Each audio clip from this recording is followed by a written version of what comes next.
experience avoidance by the family or community due to stigma or fear. This can make a challenging situation far more difficult. If possible, staying connected with your loved ones through digital methods is one way to maintain contact. Need help and support? Please contact us at the hotline 311 Psychosocial Support at 722-6575 or 518-4157. Brought to you by PAHO, the OECS Commission, and UNICEF. The opinions expressed on this TV program by the host, co-host, guest, and call-in listeners or chatters are solely the opinions and responsibility of the original source who expressed them. They do not necessarily represent the opinions of UTV or its affiliates.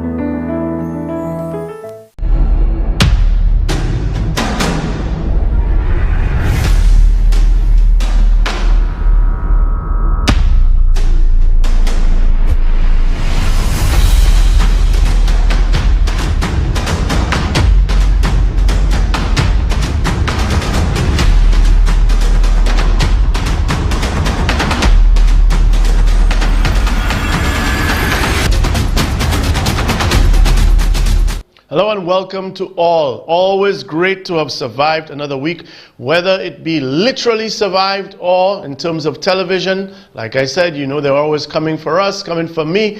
So it's good to be back on the Revolution, starting another week. It is Monday, the 14th of June, 2021.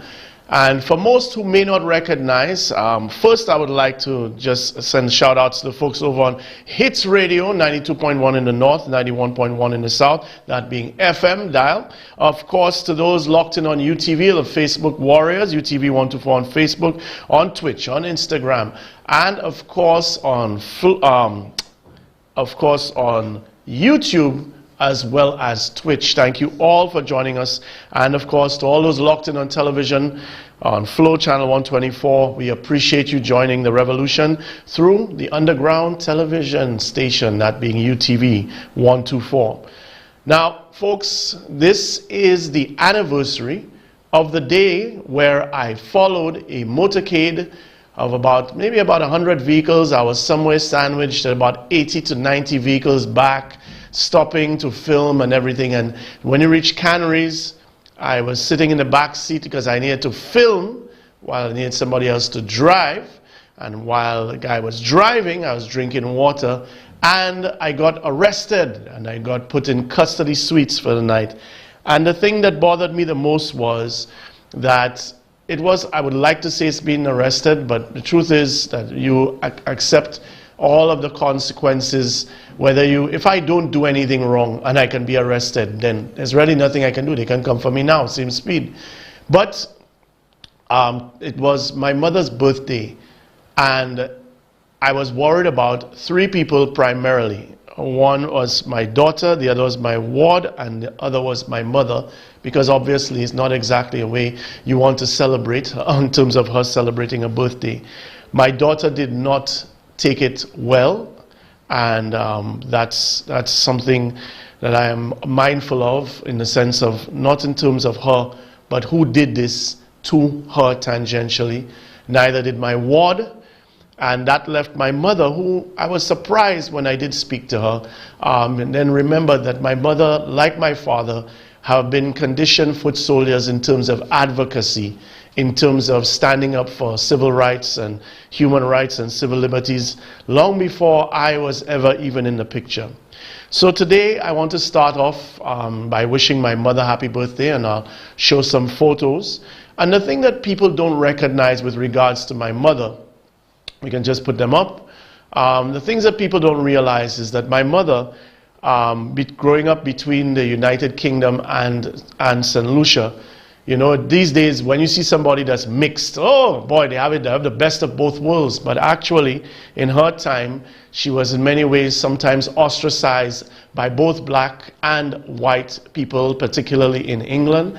But she never let it stop her in terms of her advocacy, in terms of her intrepid nature. Like I've said, one of the brightest people, most well-read people I have ever been around. And I'm not just saying it because my mom is just a fact. People can attest. And somebody who literally has protested in St. Lucia on behalf of teachers. She taught in Ancillary, in Soufrière. All people like Wally were her students. She's taught at the South Louis Community College, speaks 5 languages, taught German at the Hotel Trade School up at South Louis Community College. And the amazing thing, for all the articles that she's written, headed the Archaeological and Historical Society and so on, and been a perfect partner in terms of balancing out my father, in terms of his ambitions and her ambitions and the causes they support. No, people would not remember that she has literally been on the picket lines for teachers and protested against bad land deals and corruption and so on. So when people think of what I'm doing and they think of my father, there's also a lot of my mother in there. I just want to wish her a happy birthday. I hope she sees 100 more. I hope she's having a great day today with my Auntie Janice, Lady Janice. So Lady Janice, Lady Jennifer, and of course Uncle Roddy, Roderick Clark.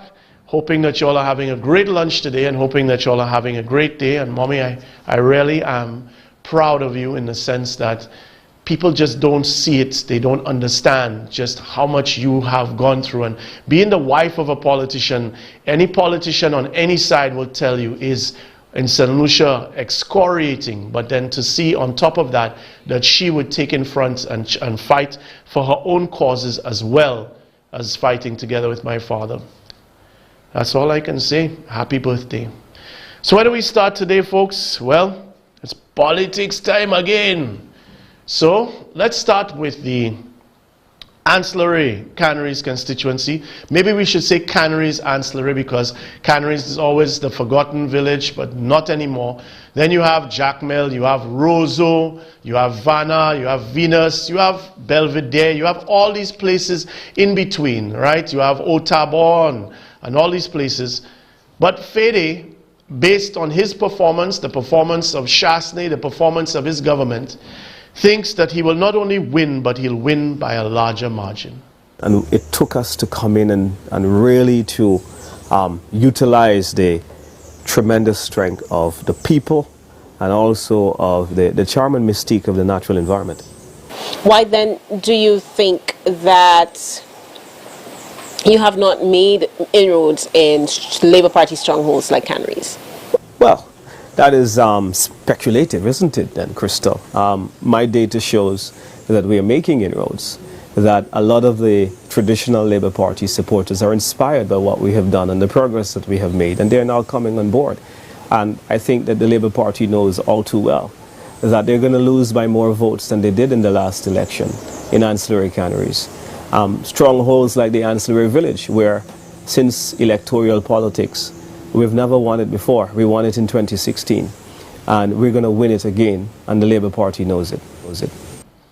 Now, Fede is very confident, the same sort of confidence that he has when he's chaperoning the underage girls of the constituencies everywhere, bringing them in all of the hotels and using his position as Minister of Tourism to see what kind of freeness he can have. One of the curious things about Fede is that his campaign manager, many felt in the last election, was instrumental in delivering victory to him, and that was his wife. Sadly, that relationship sort of did not continue, because obviously Fede had other younger interests, and which continue, especially in places like Vanna and certain parts of Canaries. But nonetheless, he insists that the Labour Party in contesting this seat is fighting a losing battle. I just find that there has been a lack of integrity. There's been a lot of dishonesty in the last 5 years in the debate in the Parliament.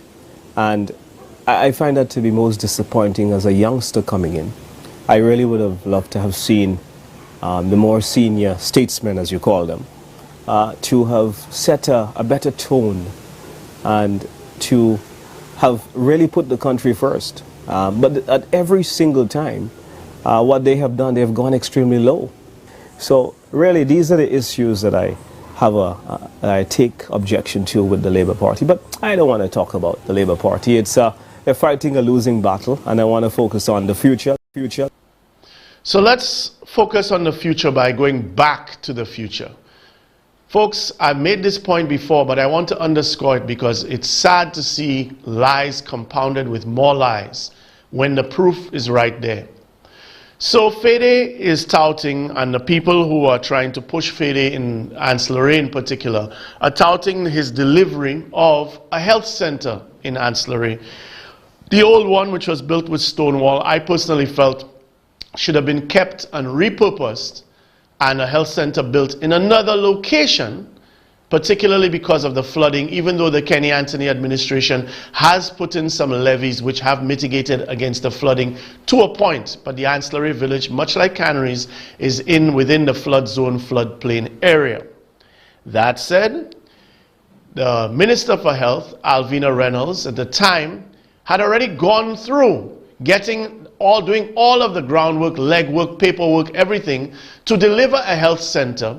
And as of May 2016, there was even a ceremony so that they could identify the land, do all whatever, so that they could start the health center. And the funding was there from 2016. The question that has to be asked of Dominic Fede is, where the hell was he and what the hell was he doing besides chaperoning underage girls from the constituency? What was he doing for 4.5 years that he could not have taken a project which was already there, which already had the funding sourced, which already had everything in place and ready to go since 2016. It was not about COVID. COVID didn't come until 2020, December 19th, 2019, going into 2020. So why? He'll tell you you're lying. So let's go through a part of the project brief. Let's put that up.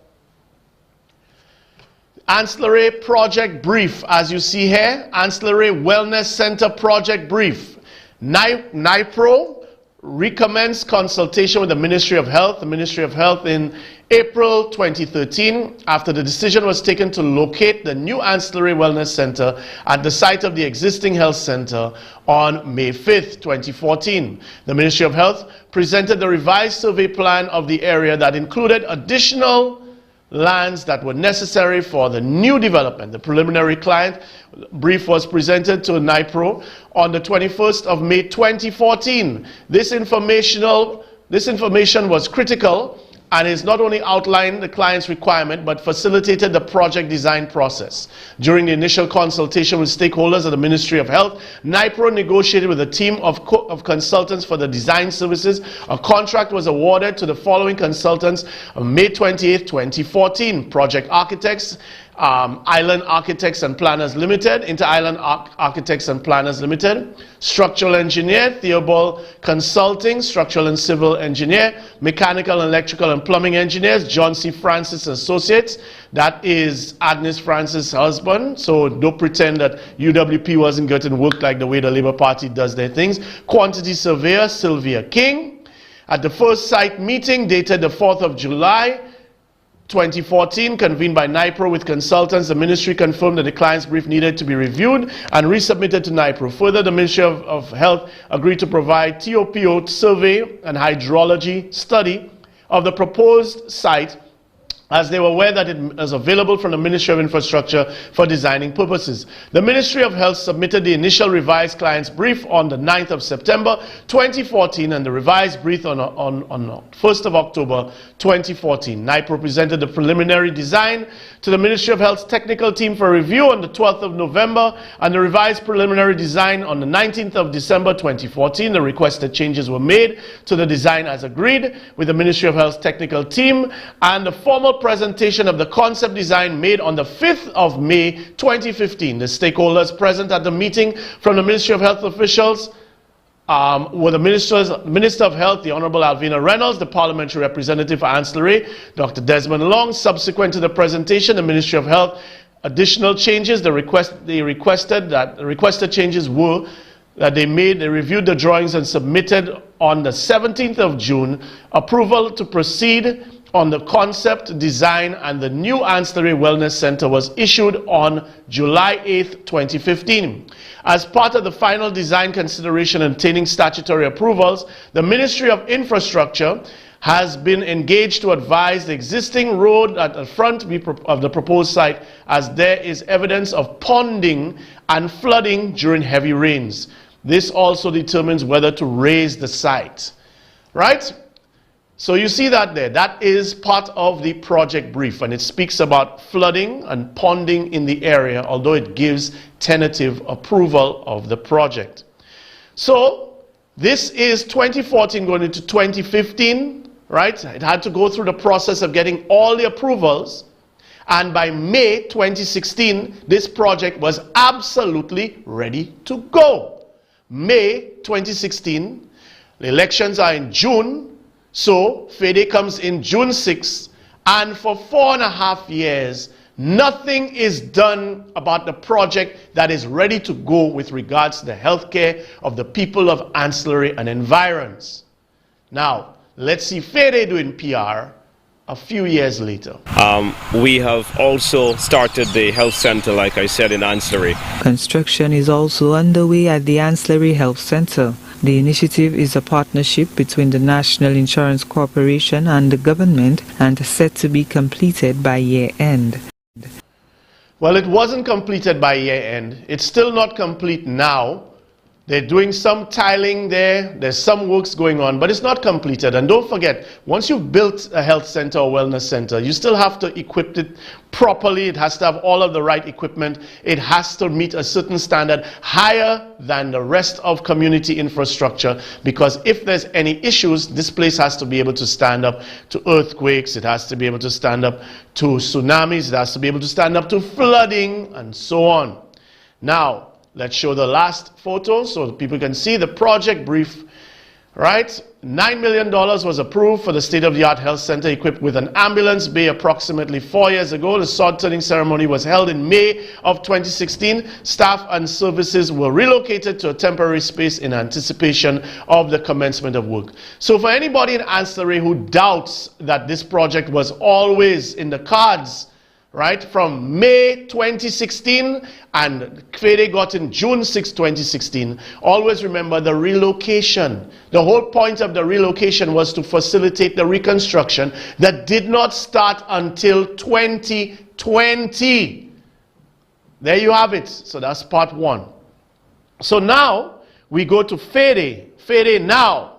And listen to, this is a man that stood up and shamed Desmond Long for not having a fire appliance. Ezekiel made a point that while other people in cabinet were not pushing for their fire appliances, that he pushed for his constituency, although that was another Labour Party project which Ezekiel take credit for. But that's neither here nor there, because FEDE, who stood outside when the cassava house burned down and gave all the rationales of what he would do when he'd be in office, listen to him now, not only about the fire station, but a fire appliance, but also listen to him about the health center. And so, Herman Gill, take note, I'll be putting a lot of pressure on you in the next 5 years. You've promised me that you will deliver a fire station, and so we must get it done. He lives in Ancillary, yes, incidentally. And so what we want to do is to make sure that we deliver a fire station for the constituency, replace the ambulance in Canaries, remodel the waterfront, as well as we are just getting ready to open up our health center. But we heard about hospitals, and both my colleagues are indeed right that the primary health care is critical to solving the healthcare needs of St. Lucia. And so therefore what we need to do is use the capacity of the state-of-the-art polyclinic just constructed in Ancillary. Right. And in the next 5 years, I'm going to be convincing the Ministry of Health to put a hospital in that area as well. All right. Thank you so much for the time. So FEDE is now saying, first of all, that he needs Herman Gill in order to get a fire appliance for, and he's had 5 years of sitting in cabinet with Herman Gill, but he has, that's a part of Operation Duzbal, remember that? He's had 5 years to get a fire appliance. You've had in Canaries, the associations in the UK actually bought and shipped down a fire appliance, and still it is not in Canaries. And in Ancillary, He can't get one and he needs Herman Gill. Herman Gill is the Minister for National Security. In order to get a fire appliance, in order to get a fire station, any of these things, that would have to go through, sorry to say, infrastructure, the Office of the Prime Minister, Ministry of Finance. But you say it's Herman Gill. But then here's the other part. He is saying that the hospital, the wellness center is completed when it is not. And then he's also saying that ancillary needs a full-fledged hospital. Folks, the metrics are there. For our population of 180,000 people, we need an island-wide bed count of 250 beds. We were supposed to have 160 to 180 beds at the OKEU, and then the United Workers' Party under Stephenson King cut off one of the 5 fingers, which brought the bed count down from 160 to 120 beds. If they had finished St. Jude's, the existing St. Jude's, it would have had another 87 beds. So you would have been okay. Now there are those who will debate whether Soufrière needs a hospital or polyclinic, but to me, in terms of an emerging town, a growing town and so on, it needs the beds. It only has really and truly, they say 50 beds, you'll see maybe 20, right, about that. But in terms of the overall bed count, once Soufrière is truly up to 50 to 60 beds, and if they finish St. Jude's as it was, and you had OKEU, you pretty much would have had your bed count of somewhere in the region of 250 beds, somewhere around there, right? Again, if you added the other finger, which is supposed to come back on the OKEU, you'd get to that bed count. The rest of the communities require wellness centers, which is exactly what Fede is putting in. But now he's telling you that if you vote for him, he'll build a full-fledged hospital in ancillary. Well, folks, I don't know if that's not pie in the sky, then I don't know what is. But what's even worse is, why didn't he finish the wellness center and ancillary in the 4 years that he had and only started it in 2020? But there's another part I want to show you, folks. But let me show you the wellness center now. It looks pretty nice.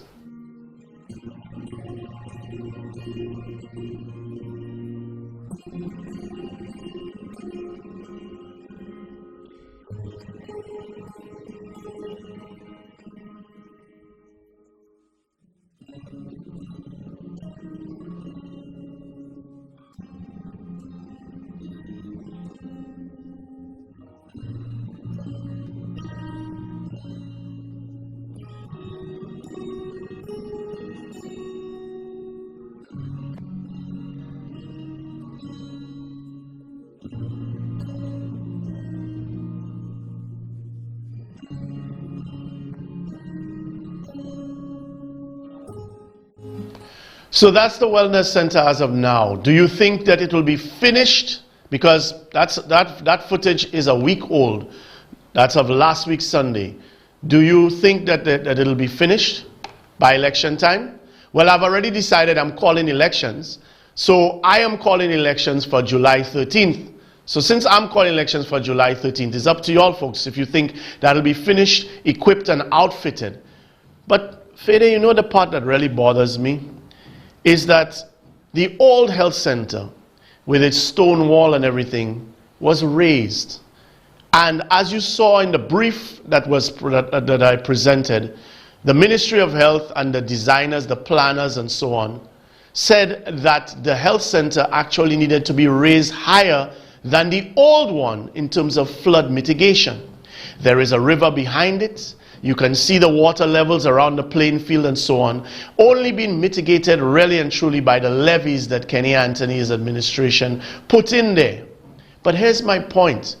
How can you go and build that structure after 4 years of not doing anything in that area? You're going to do it and you're putting it lower than the former health center.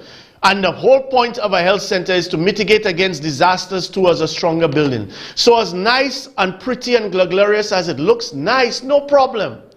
The one main thing that you had to do was to make sure that this health center, this wellness center, would be higher than the one before. When you look at the playing field and you see where they have the booth and everything, you see the height because they know about the flooding. You're going to watch me and tell me you build a health center and it's right there on the recommendations on the project brief that the health center needs to be higher, it needs to be raised because it's been put in the same general area.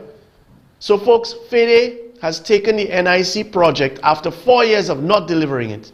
He's now trying to rush to finish it. In the 5th year, he's trying to rush to finish it. And what's even worse is that the health center that he's building, albeit nicer and augmented in services and space, is actually lower than the one that was there before.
Protocols for international visitors while in St. Lucia.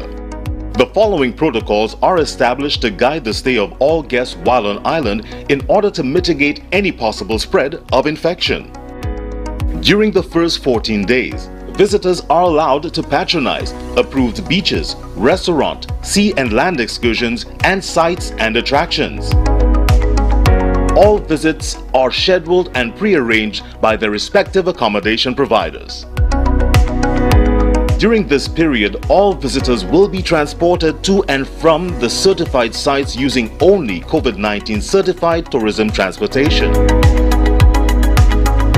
After the first 14 days, if any visitor wishes to stay on island beyond the 14-day period, they must apply for and receive a health clearance certificate from the Ministry of Health. Visitors will be allowed to travel, be out in the wider public and patronize local businesses unsupervised once health clearance certificates have been received.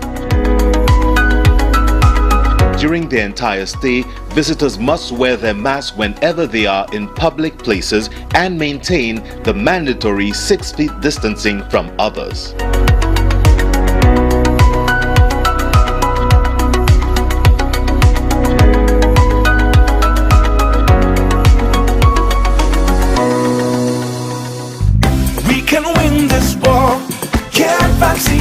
We're taking our life back. Get vaccinated. My health and strength is my profession. It is the top priority to me and my family. By taking the COVID-19 vaccine, I can protect those who are vulnerable in my family and also my clients. To all the health-conscious persons and the athletes, I would like to say, COVID-19 has no friends, and we healthy persons can be affected as well. And worse yet, we can pass it on to those amongst us who are vulnerable. I'm looking forward to having a full class again and not having to choose which clients can come to work out today and tomorrow. I'm looking forward to our fitness family getting back together. Get vaccinated. This message is brought to you by the Bureau of Health Education of the Ministry of Health and Wellness. It's your boy Dove Tufani and Noah says. And Noah C. And we're locked on to You TV. I don't always watch TV, but when we do, it's always you TV. Yeah. Channel 124. It's a which channel? Vego, Vego, Vego, Vego. That's Vego, Aquazico. Shake the bumper and touch the ground. You know you have the African.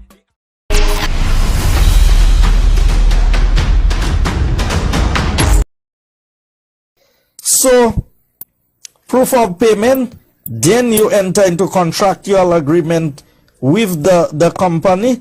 The government is also committed to repaying the loan of the 62 million once the projects are successfully completed. So if there's no project... So the guy gets the money and completes the project.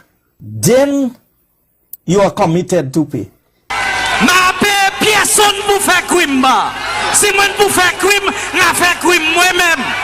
That letter was sent to the bank to replace all the lights, 21,500 of these high energy lights. So wait and see, just wait and see who will get the contract to replace the lights in the country. The contract will be given to a friend, to family. Amount of stated capital, $1,000. $1,000. But they are given a letter. They are given a letter to raise $167 million. Bertram Johannes, the brother of David Johannes, Mark Johannes, who's the registered director of Pajo Limited, is Guy's right-hand man. If I lie, say I lie. 167 million given to company. Company, Davis Max Johannes, Kenan Johannes. Davis Max is brother to Bertram Johannes. Bertram Johannes is Guy's right-hand man who gives all the CDP contracts in Castries South and Castries South East. Connect the dots. I cannot verify where this letter came from. It bears my signature, as I see, of a picture of something on the internet. There's so much happening. When I spoke to the minister, he's indicated that there is no letter that he has in his office with his signature that pertains to that. Mr. Speaker, I am going to say again, I signed Pajo a letter.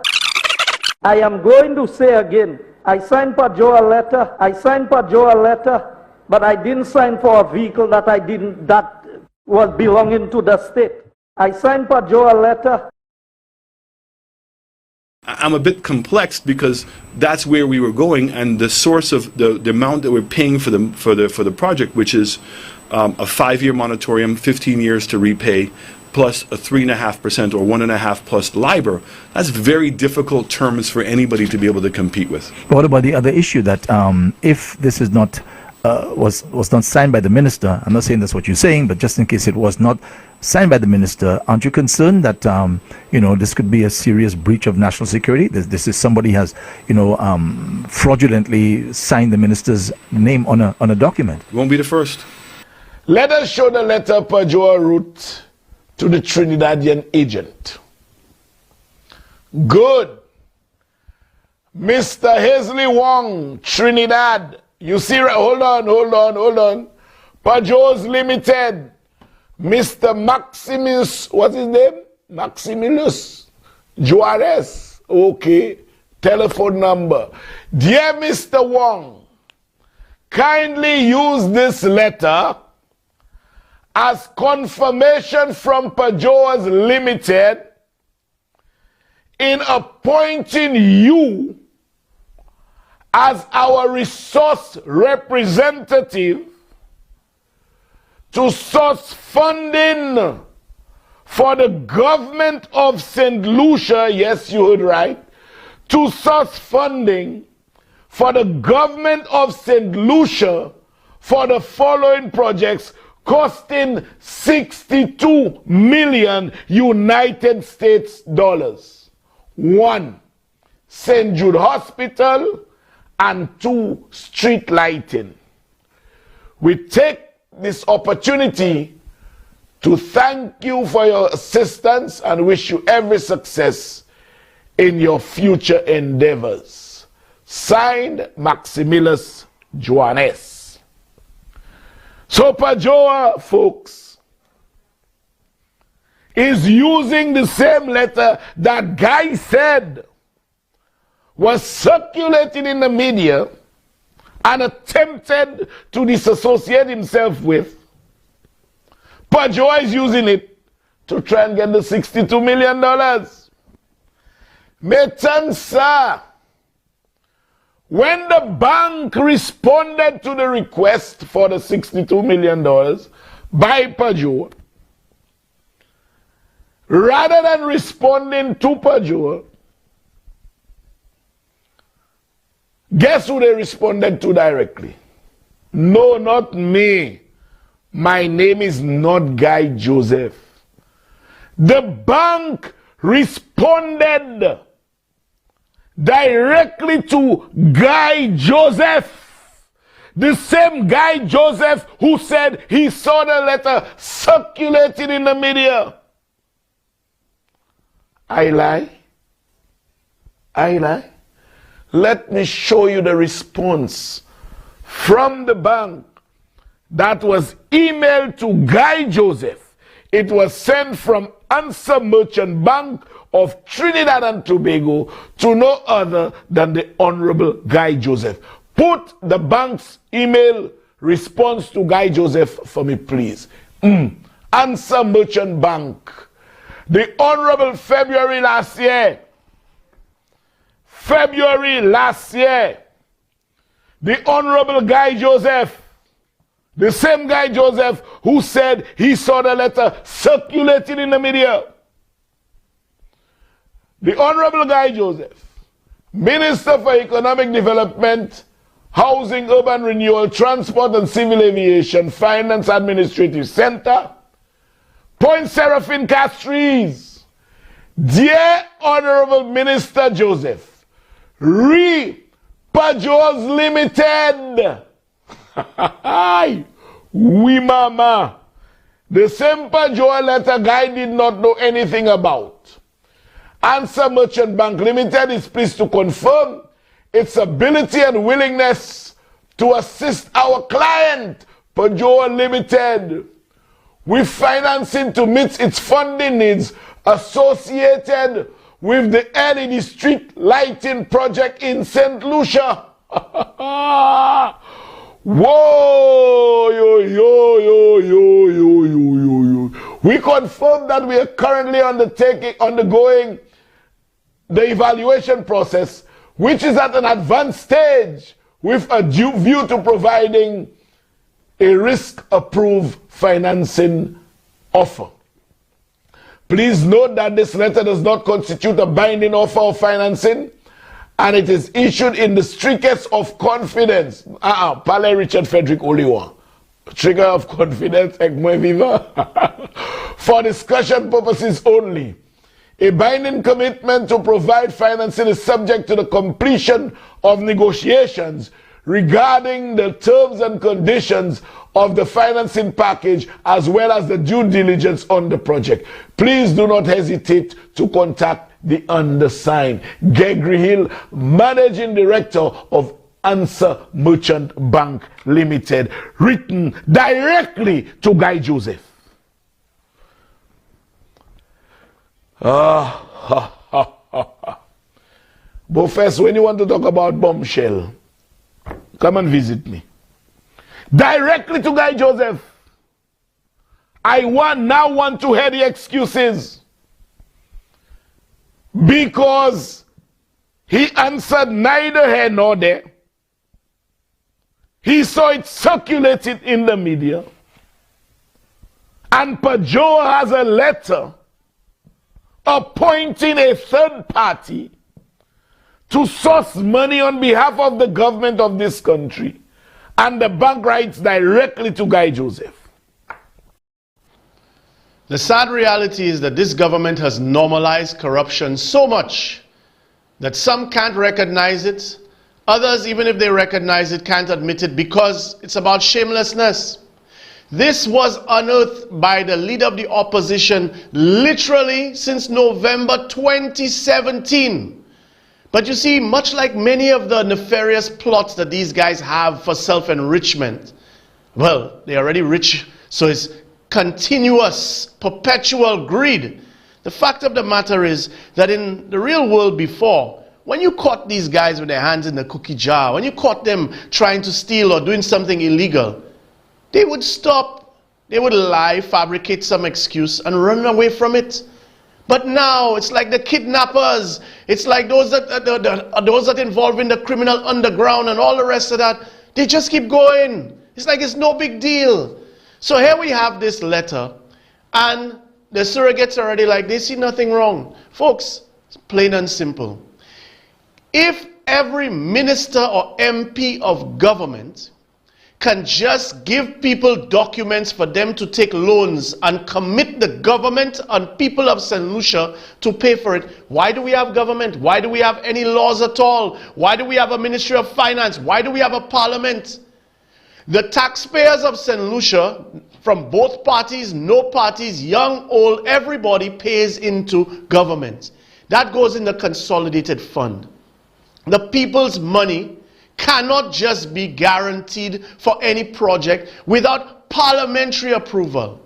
The only person that should be issuing any kind of correspondence like that after getting parliamentary approval is the Prime Minister or Minister of Finance. Typically in St. Lucia, so far, and in many countries in the Caribbean, the Minister of Finance is normally the Prime Minister. The Prime Minister normally takes that portfolio because everything in government is tied to finance in some way, shape, or form. I guess that's the paradigm. That said, here you have a minister who is not the Minister of Finance. He is not the Prime Minister, and he is not the Parliament. And yet he is guaranteeing $167+ million on behalf of a guy's company, right, that has $1,000 in the account. So you mean all the surrogates from Timothy Polion to Andre Paul to Rick Wayne, nobody will see that. Rick, you'll say, I'm not reading that. I'm not interested. You want to go back to Grindberg? Yeah, that's what will happen. But let's think about this, folks. Can you imagine if each minister, what if Fede decides he wants to take or guarantee a loan for, you know, some little 16-year-old, right? And he wants to guarantee a loan for her for $5 million.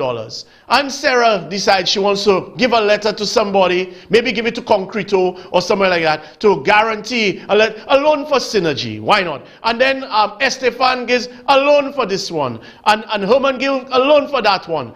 Everybody just decides as MPs or as ministers or senators, they can just take and guarantee loans on the state's behalf. And you know the worst part is, folks, even though you take that minister, even though you fire them, even though you have criminal charges placed on them, the state still has to honor the commitment and pay it. But like I said, people like Nancy, they like I said, they don't see nothing wrong. All I'm saying is, I think supporters and members of the St. Lucia Labour Party need to stop just throwing mud and just saying a word and saying something and not giving you substance to substantiate what they are saying. So they just sully people's names. They just call out your name and say, Nancy is a thief. What is it that I stole? They cannot tell you. They cannot explain. Guy Joseph, Ezekiel. But you don't hear what happened to Nancy. You know she's not working at thing again. I heard she's no longer in the job. I got the feeling that she's not that she left. No, she didn't leave, Papa. She make her touch. She touch her money. Is that so? Yes, Papa. She touch her money. And you know, see, they're not even pushing Nancy as a candidate. You heard they have a candidate from out already. I heard they were looking at somebody, but to me last night I heard the fella say, he's not in that, Yeah, but let me tell you something too. Here it is. She touch her money. No. They come to fire her, but they could not fire Nancy because firing Nancy would create a scandal. Right. So they asked Nancy to resign.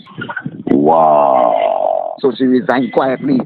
That is what happened. That is what had happened. Because I got the feeling, somebody said to me that she has left her job to take up the position of communications officer or communications manager within the party. To tell you the truth, I don't know what Nancy is in the party. Yeah? Oh, good, etc. This one is a liar, this one, this, and they cannot tell you what is it that is the Pajua, and they just say Pajua letter, and everybody like Pajua letter, and I keep asking, what is it? And nobody can tell me. So let's talk about Pajua letter. Based on all the letters I've seen, Pajua letters written by, to whom, from whom, what is wrong? What is it? What is the corruption? What is it wrong in the letter that is written so that the public of St. Lucia can say, oh my God, that's wrong, that's illegal, that's corrupt. What is it in the letter that is written? Those Pajua letters, I see how many letters all over the place. Somebody sent me a message, a Labour Party person, and said bombshell. And I said to them, okay, explain to me what's the bombshell. Somebody needs to explain to me or to the public these Pajua letters that are floating, what is wrong with the letter? What is wrong? What is it that is illegal? What is it that breaks any laws, anything, any norms as well in the letter?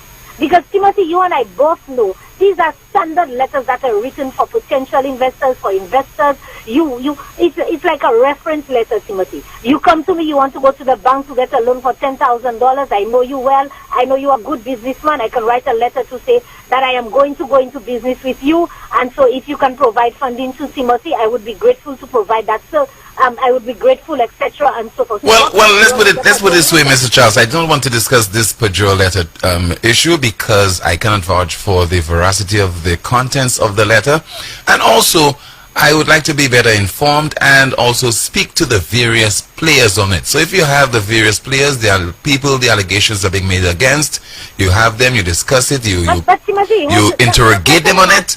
But just to flippantly discuss the issue, I don't think I'll go anywhere with that. No. You just heard the Director of Implementation in the Office of the Prime Minister, Mrs. Nancy Chow. Now, first of all, folks, and even if it's at the same time that I'm on, I always encourage people to listen to Newspin because they can see the subtle nature in which Timothy subverts everything that is anti the government that he wanted to be part of the cabinet of Alan Shastney. So anytime Timothy Polio is caught dead to rights for investigative journalist that has been awarded by the state, just got won a national award of OBE. Anytime you come with evidence or you tell him something about the Shastney government, the first thing he does, he doesn't know about it. Then he says he doesn't have the document in front of him. You can tell him you'll WhatsApp it to him. He'll tell you, well, I'm not dealing with that now. I won't be able to read it now, but he can read WhatsApp messages on the platform. Then if he does get a document, he says he cannot authenticate it. And if you prove that somebody is lying, because Shastney is a patented liar and the rest of them are compulsive as well, then he tells you the same thing, don't call anybody a liar. Then if you give him the evidence right in his plate, you know what he does? He says, I'll have to check it out and I'll come back tomorrow. And what they do, they spend the night, they spend the weekend. So right now they're prepping for the Beaufest man, and Guy Joseph has his thing tonight with champagne. So Guy Joseph, they want to talk about Pajua letter. Let me tell you something about a Pajua letter. And what will happen is, he'll do his little song and dance and tap dance all around it tonight with champagne. And then after that now, no matter how much gobbledygook is thrown out there, they have to stay there and dispense that bullshit. Then the Beaufest man will come and do the same thing, and their whole thing is just to normalize it. Folks, can you imagine how many of you are sitting there that have $1,000 in your bank account, and a minister can just come and tell you, hey doctor, I use in your company, I going to get $167 million put in that account, right? Just give me, I will sign a letter of guarantee for you and go everywhere and try and get somebody to take that. And if anything goes wrong, we the people pay for it. We the people are the ones that have to pay for it. And the worst part is that's not on our books right now in terms of debts. That's not on our books. But again, ask yourself, if a minister can do that, an MP can do that, who's not the prime minister, how many other people has Guy Joseph given letters like that to that we just haven't found out about? How many other ministers is Ezekiel doing the same thing? Is Spider doing the same thing? Are there all these letters going around that are floating out and you all say it's not a problem? In a new twist in the infamous Pajoa letter scandal, NBC Prime has obtained correspondence from a Trinidad banking executive addressed to the Economic Development Minister indicating their willingness to fund a proposed LED street lighting project in St. Lucia. The Pajoa letter dated November 12, 2018 and signed by the Economic Development Minister surfaced in 2019. The letter claims the Shasney administration will commit to repaying more than 160 million EC dollars to Pajoa, a locally based lighting company, for the installation of LED lights on Lucilec poles. The recently uncovered correspondence from the Trinidad banker appears to contradict the minister's repeated denials. In 2016, the previous Labour Party administration struck a multi-million-dollar deal with the Caribbean Development Bank, CDB, to overhaul St. Lucia's outmoded streetlights with a more climate-friendly alternative. Over 21,000 high-pressure sodium and mercury vapor streetlights have been earmarked for LED replacement to the tune of EC $25.6 million. Based on that initial CDB arrangement, the government and Lucilec would have jointly invested about $3 million to the LED street lighting project. By 2018, the incumbent Shasney administration pulled the plug on the deal with the CDB. And in 2019, a new controversial arrangement was uncovered. I didn't see anybody authorize anything. I do know that we have a company out of the UK that's going to be doing the LED lights with us, which will include cameras. The Pajoa paper trail dates back to 2018.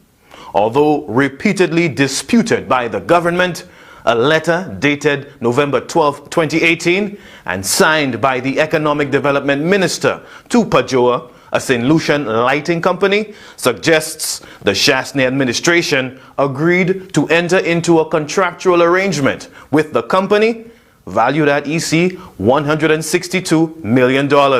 I cannot verify where this letter came from. It bears my signature, as I see, of a picture of something on the internet. There's a lot wrong with this Pajoa letter. Pajoa would leverage the November letter from the Economic Development Minister to secure loan funding for the project. Answer Merchant Bank, based out of Trinidad and Tobago, was one of the lenders approached by Pajoa. In a letter dated February 18, 2020, Answer Bank manager Gregory Hill wrote Minister Joseph, informing him of the bank's willingness to finance Pajoa. Hill also disclosed Answer's evaluation process was at an advanced stage and was close to making a risk-approved financing offer to Pajoa. Evarista Jean-Marie, an economist and a former deputy mayor of Castries under the previous Labour government, is convinced the now infamous Pajoa letter contravenes the government's established financial procedures. The issue is not about choosing who should finance the project, The issue is one of procedure. A government, in fact, it is very specific in the letter that the government is committed. Guy Joseph is not the government of St. Lucia, nor is the Prime Minister the government of St. Lucia. That agreement can only have validity if it's placed before the Parliament under the Finance Act and agreed by the Parliament. To say so is an untruth, and you're placing the country in a state of disrepute, because you're making, as a minister of government, you're making statements, placing in the public domain that are untrue. That's the seriousness of this, and you open yourself to all sort of dubious characters engaged in trying to secure funding for the government of St. Lucia. Fallout from the Pajoa letter scandal also came from Minister Joseph's cabinet colleague, Infrastructure Minister and former Prime Minister Stephenson King. It is the responsibility of the Prime Minister to reprimand or to take the necessary measures to address the situation, because no Prime Minister ought to be operating a cabinet in which ministers can do anything outside of their own purview and outside of the framework of the law. Evarista Jean-Marie has gone a step further. He believes the appropriate action should be Guy Joseph's resignation from the Shasney cabinet. You can't legislate for people's behavior, but you could legislate for people to be penalized when they break rules. And in a particular case where, I mean, he could write whatever he wishes to write, but when he departs from what is normal, what is right, the leadership of the country needs to show leadership. Guy Joseph, at the very least, should have been censured and best be fired as a minister of government. You cannot have a country run by ministers who are so unscrupulous and uncaring and placing the whole reputation of a country at risk. You cannot allow that. A closer look at the Pajoa company reveals one Max Johannes is listed as a director. His brother, Bertrand Johannes, is a United Workers' Party candidate expected to contest the Castries South seat in the upcoming general election. Pajoa has never publicly commented on the November letter bearing Minister Joseph's signature.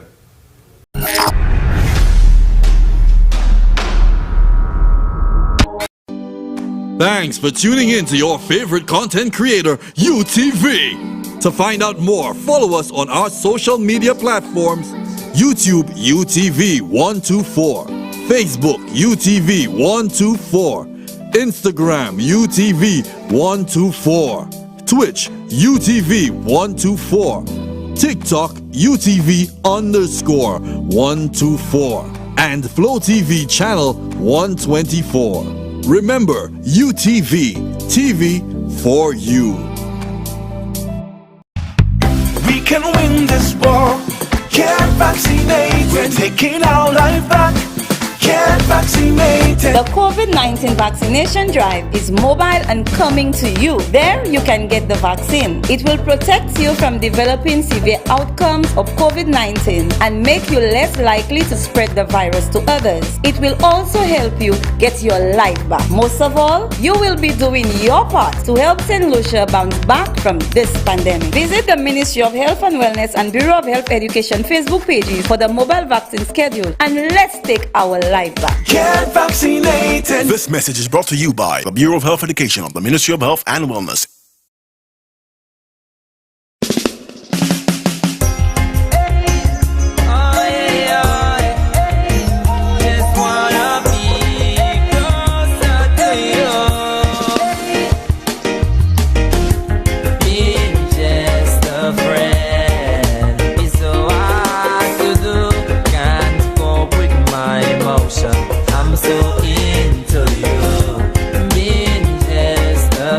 You're watching UTV, TV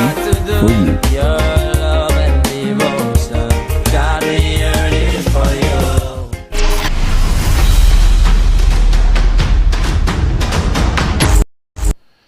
Thank you for staying with the Revolution. Now, folks, I've told you, I'm calling elections. I'm calling elections right now, July 13th, right? I mean, he can run if he wants to, and his father seems to be begging him to just take another 50 days. My question is, if Shasney takes the 50 days and finishes the projects, even though they're on credit and massive loans, does that then make it so that you're obliged to vote for him in 50 days? You notice the elitist condescending attitude even of that premise? But nonetheless, we're in election season, that's understandable, and now it's a bit of gamesmanship that's going on. And like I said, since I am calling elections for July 13th, if Shasney wants, he can follow me and follow the opposition. That's not a problem. We take it tomorrow if we could have it. But the fact of the matter is that I am seeing some creativity on one side and I'm seeing some aggression on the other side. And then they say both parties. It's not both parties. There's definitely a different tone between the two parties going into this election.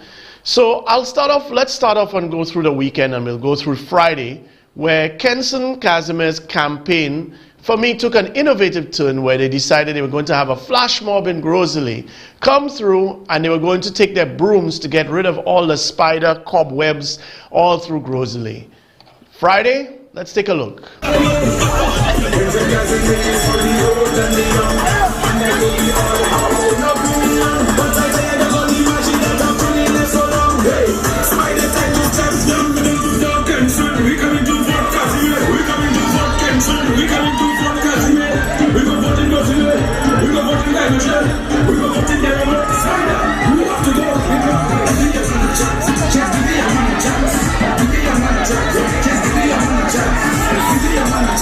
Just give me a chance.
Now, even though the United Workers' Party has been campaigning throughout, even in terms of flaunting the protocols from Shasney going around Oleon, Ancillary, going all over, while the Labour Party was restricted, obviously, we found an innovative way in terms of people being creative while still observing the protocols as best they can. Both sides look like they are beginning to break the protocols. I noticed with the UWP, the new thing is that they are now using amplified music and breaking the curfew. And we know that the law enforcement is all one-sided and a double standard that is literally been placed there to be that, just that double standard. So Herman Gill can go to a party at Canaries. Nobody talks about that. But if I go around the country filming people beating their pants, that's the biggest transgression in the world. And Herod can be without his mask and drinking, but if there's a Labour Party person that does the same thing, oh, they're spreading COVID, they don't care. You see how it goes? Well, folks, new level, and like I said, how this Bradley has managed to get this, I love it. Bradley comes in and says that I'm not like every other politician, I'm not a politician. But everything that he seems to be doing seems to be that. First of all, taking money from Bulgarian crooks that were convicted of fraud in Bulgaria for his last campaign. Right now, he's allowing his constituency to be plundered by Guy Joseph and the cohorts, Fresh Start, Skelly, and all the rest of them, Mangal, so that he can deliver election projects and win the seat. But Bradley Felix had a motorcade. Oh, they parked by the new Massey store area there, and then they went around, they did their motorcade. And you can expect that, although motorcades are supposed to be legal, both sides are doing it. Not using that as justification, I'm just telling you. But the part that is bothering me the most is, y'all ever heard of a vehicle called SLG 4074? SLG 4074. It shouldn't be familiar, should it? But let me put that up, folks. Just put up the photo there. I'm trying to understand, and I want to zoom in on that vehicle, how Bradley Felix is supposed to be somebody not like the rest in terms of ethics and all the rest of that. And yet he can be using an SLG vehicle for him to do UWP motorcades. You realize that Labour Party people and UWP people have put money, their taxpayers' money, into putting the gas that is in that vehicle, into paying the insurance that is for that vehicle, into buying the vehicle itself for use for the state for public good. Yet Bradley Felix, as a pure dirty politician, is literally going and have motorcades using SLG 4074. Don't say you don't know what number it was. Don't say that didn't happen. Look the evidence right there. Bradley Felix, just like every other Flobo politician, right there using the state vehicle for him to do political campaigning. So that's round two. And we'll come up for that. Let's go to, I think Soufre is, well, see for yourself.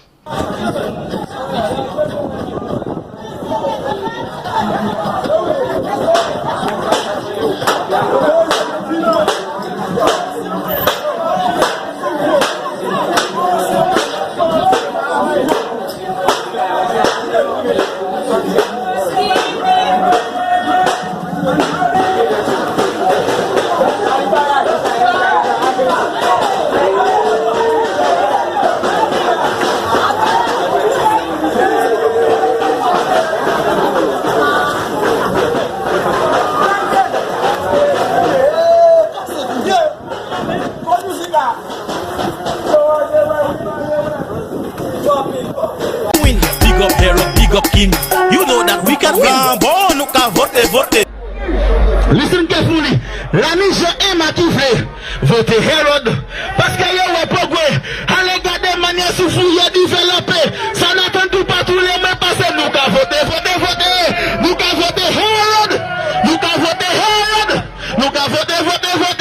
Nous qu'à voter Herod. Nous qu'à voter Herod. Alright, one more freestyle. My people, I never write what I'm saying right now. It's just straight from the mind. As I come to Souffle. Hedata, Emma, où sont belle femme le moi wow. Yeah. Où sont belle femme le moi wow. Emma, listen to that. Emma, listen. Emma, pas quitter Herod chez nous. On y a chalet mais Herod niti quoi pour juste nous ou pas attendre man. Maman il flabo. Hey, let me go again. Hey, Emma, hey, what? Hey, allez bagage là. Hey, Emma show copie Magouiv. La ne chalet pour tenir. Les Emma pète élection just tirer with lui ou pas attendre man. Yo, DJ, give me the berry alive man. Berry alive. Vous faites self massive. Yo, Mama is flash. Just listen. If you don't sing along. Hey.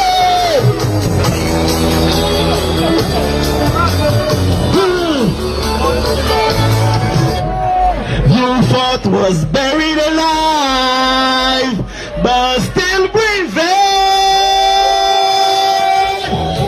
Give him and give this chance.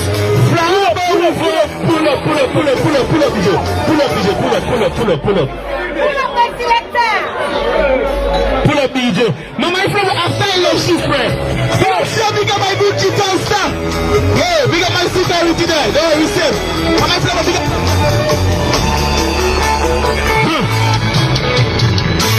You thought was buried alive, but still breathing. Give him and give this chance. Flower we voted. You thought was buried alive, but still breathing. Give him and give this chance. Flower we voted. We say bye-bye. We know you'll believe it. And you will take the crown. We're voting for change. Can we say bye-bye? If you believe it, you failed us many times. Flower we voted. That's your DJ. Win, big up hero, big up king. You know that we can win. Bon, nous can voter. Hélas, souffert. Modou souffert, mais c'est souffert, mais c'est sautant ça, go, c'est moi, oui, madame, Herod qui fait moi, souffert, go, c'est moi, oui, madame, Châtelet qui fait moi, go, c'est moi, oui, madame, Herod qui fait moi, souffert, go, c'est moi, oui, madame, sautant ça. Moi, nous, c'est pas Herod de coupe soulé, la chasse est mise coupée, sorti pour les pas assez, parce qu'on va rentrer à ouais, c'est so, go, c'est moi, oui, madame, Herod qui fait moi, souffert, go, c'est moi, oui, madame, Châtelet qui fait moi, tout péché du yo, là, bon, Dieu, yo, pas qu'à lever, nas. Yo passe pas, il faut passer, route à l'église. Go, c'est moi, oui, madame, Herod qui fait moi, souffert, go, oula! Go, c'est moi, oui, madame, Herod qui fait moi, souffert. It's all about Yellow Saturday, we outside. Yeah, don't forget later on, all road leads to Jacques. We're going to Jacques, we got an artist performing in Jacques later on. You understand? Next week Saturday, we're starting Yellow Saturdays here, and we're taking it to Canries. You understand? This is how we do it. Hold on. This is how we do it. We're giving us history in the making. We're swapping the entire West Coast into yellow. We're maintaining that. You understand? Yes. And right now, I'm politicking right now. I need about 10 minutes to politic. You understand? And this is my job. This is my job. Because when the Labour Party supporters would come out there and talk a whole bunch of crap, let me make y'all understand something. we're living in 2020 right now, where everybody, well, let's just say everything is smart. As much as somebody cannot read or something, but you have a smartphone. You understand? Now, if everything is smart, meaning that we have some kind of form of knowledge and thing, so we're doing it. Not for once that we've had a minister that have done so much in 4 years. Herod has done so much in 4 years that the Labour Party could not do in 20 years. You understand? And this is how we're doing it. Performance matters. You understand? Emma had the biggest salary in St. Lucia. Are you all aware of that? My young people in Soufrière. Oh shit! Oh shit! There's some coming! Yes. Are you all everybody come out and vote! Emma had the biggest salary in St. Lucia for over 10 years. She never came back to Soufrière and gave us anything, you understand? Rosina rejected Emma. Emma want to come back to Soufrière. Come back to Soufrière and do what? You understand? We're getting all what we want and need already. You understand? Yes, and with Herod Stanislas, Soufrière is going to be like a Miami. I know a lot of you don't have visas. A lot of you, listen to me. Yes. You need to, sorry, but some of you need to travel and see what's it like. Yeah.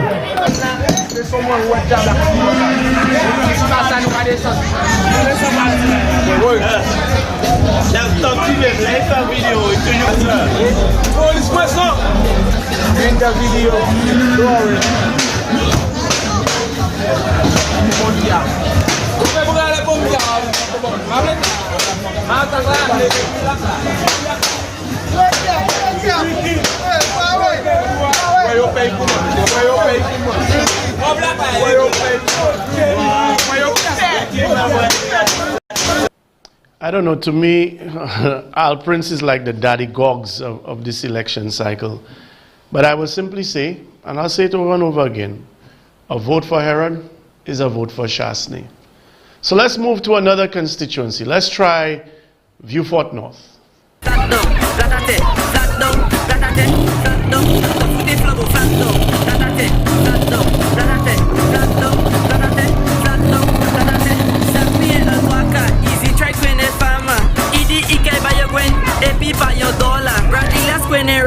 Just legalize the ganja. Oh man, I love my mother. Don't want no man to beat her.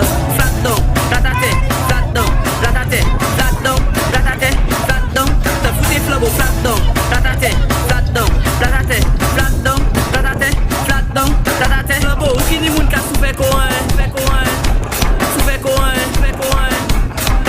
Flabo, kini mun ka souffle koan, souffle koan, souffle koan, souffle koan.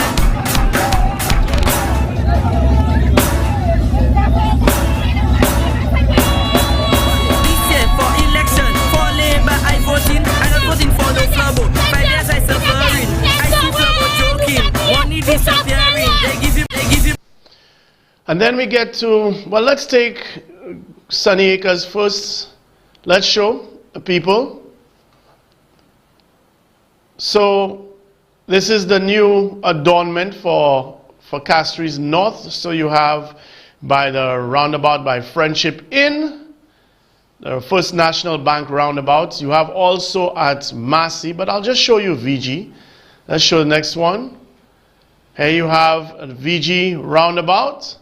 Let me show you another one. So national flags have been replaced with yellow flags at VG and environs. And the United PAC has decided that this is the best way. This is, as a matter of fact, it's quite interesting. Let's show that last picture. Now, this actually, for the UWP, makes sense. They are giving you shit, and they're calling that panyo. But for panu, as in them, that you see the difference?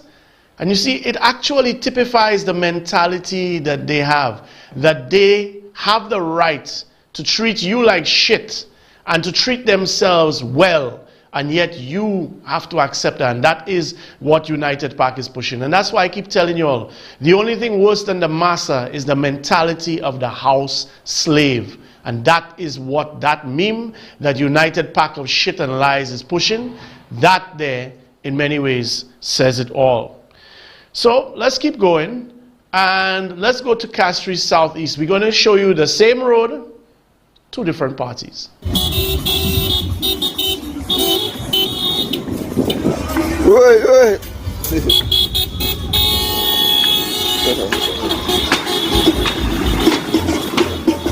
Shut up!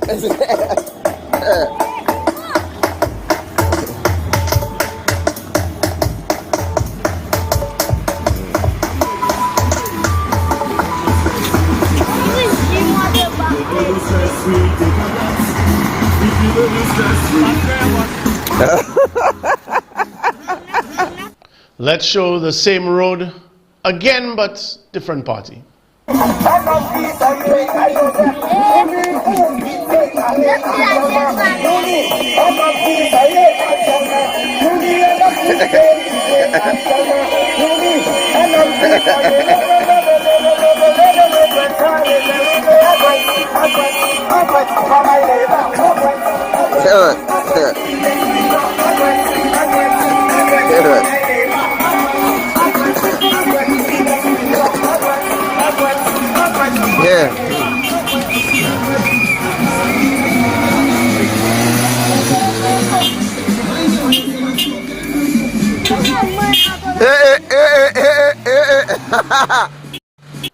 Now this is where it gets interesting. Just in coming in here today, I met a young guy from Grosley Town, and he was talking about how after people are hungry and they're suffering, the best thing Spider could see is to buy them rum.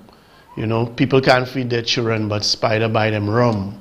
And that's what he's doing. And in truth, after curfew, he had to do something in response, I guess, to whatever Kenson did in terms of Baby was Kenson in Grosley, and in terms of that, Kenson and Spider out. But that said, with regard to Spider, I'm just amazed at what he personally gets away with. No, it doesn't time. Huh? Your phone should give you the timestamp. Don't ask. Huh? Look at your phone. No mask. Iris? That's still my cousin. I gave you. No, it doesn't time. Huh? Your phone should give you the timestamp. Don't ask. Huh? Look at your phone. No mask. Iris? That's still my cousin. I gave you.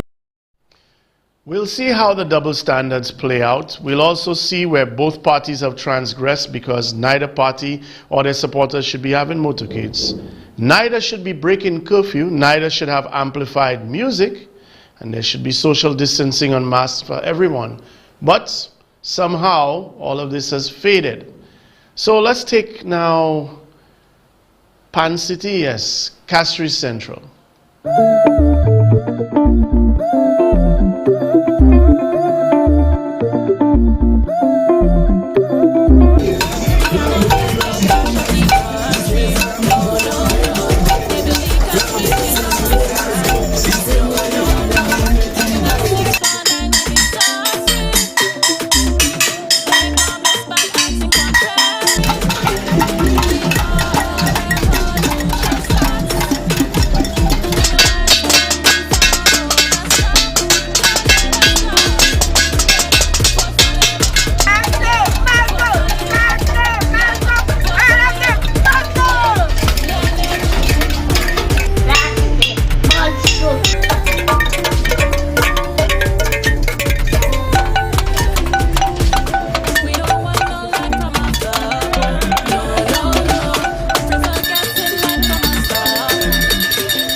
Hey, Sarah, you outside. Richard for Central Castries. You are going out.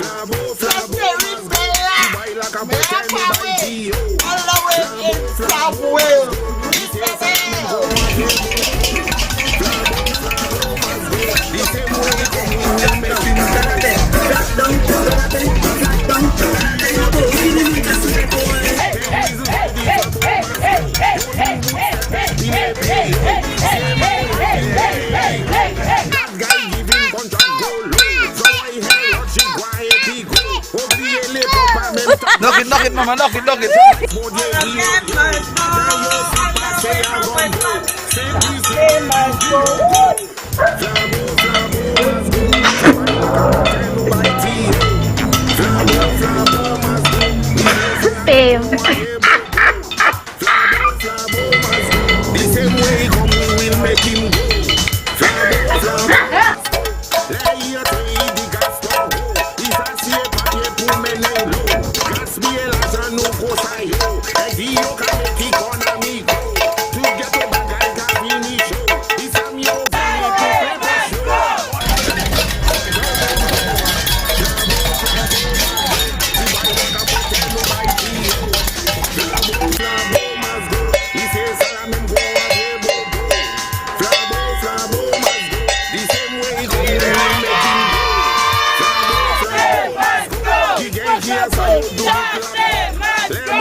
Yes.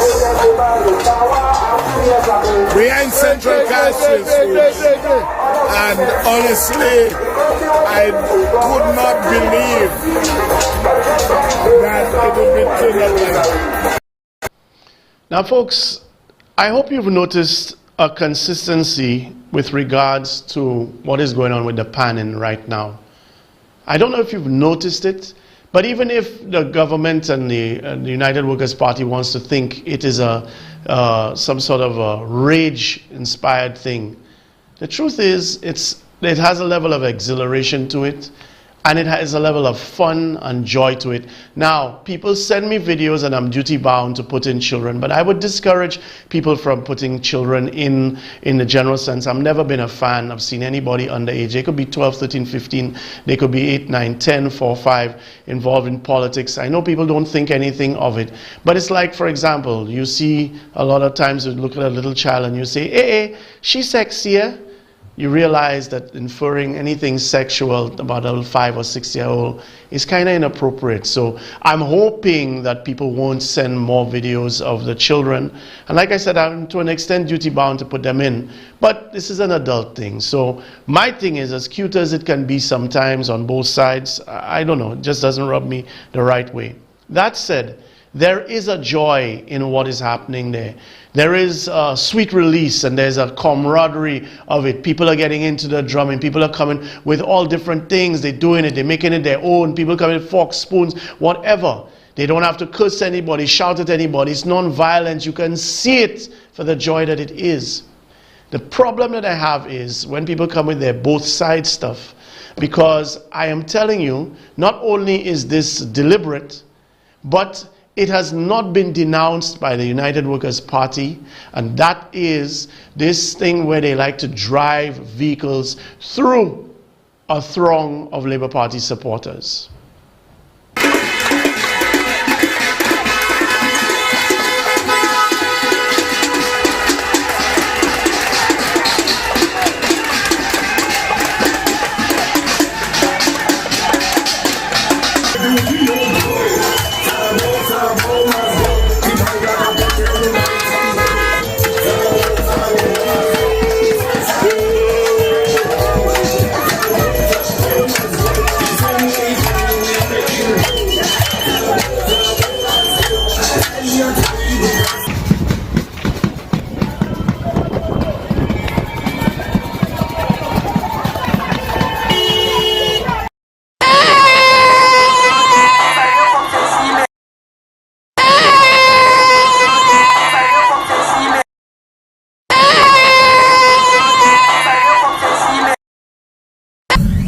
Was the near-fatal June 6 near-miss incident in Bexon a driver's error, or was there criminal intent behind the wheel?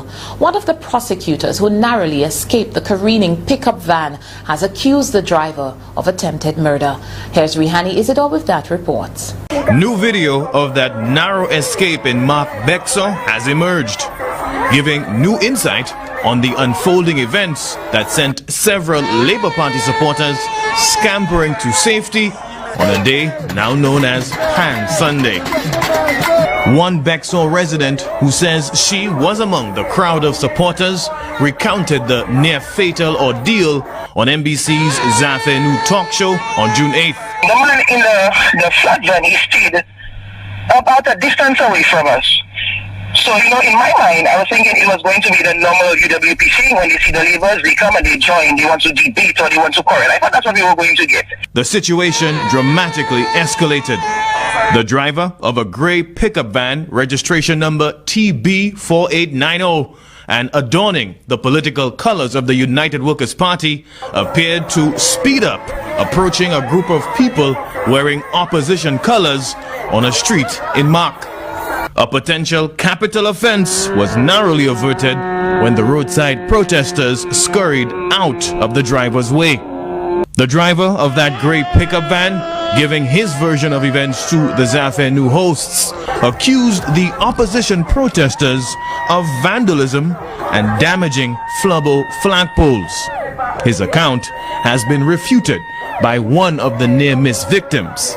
They accuse him of attempted murder.